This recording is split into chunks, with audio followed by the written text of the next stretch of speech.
মনে করি ওখানে নির্বাচিত হাত পাখার প্রার্থী হবে, এইটাই জনগণের আশা এবং আকাঙ্ক্ষা। এর জন্য আমি চাই সেখানে আমাকে চিটাং এবং ঢাকার মতো প্রার্থী ঘোষণা করা হোক। জনতার এবং ছাত্রদের এই আন্দোলনের কারণে ফ্যাসিস্ট এ দেশ থেকে পালাতে বাধ্য হয়েছে। ন্যায় বিচার প্রতিষ্ঠিত হবে বলে জনগণ আশা করছে।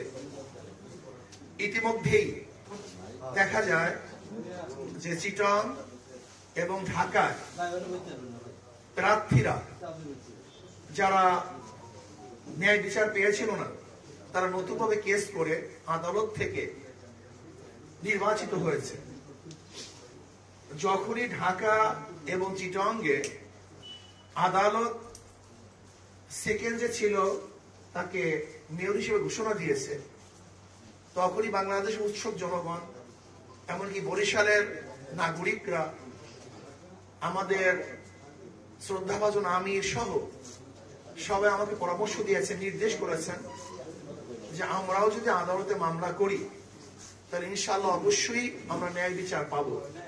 সেই হিসাবে যেহেতু মামলা একটু দেরি হয়েছে, কিন্তু জজের এখতিয়ার আছে মামলা গ্রহণ করার। আমি আদালতের কাছে অনুরোধ করব যে আমাদের মামলা গ্রহণ করে জনগণের আশা এবং আকাঙ্ক্ষার প্রতিফলন অবশ্যই আদালত ইনশাআল্লাহ ঘটাবেন।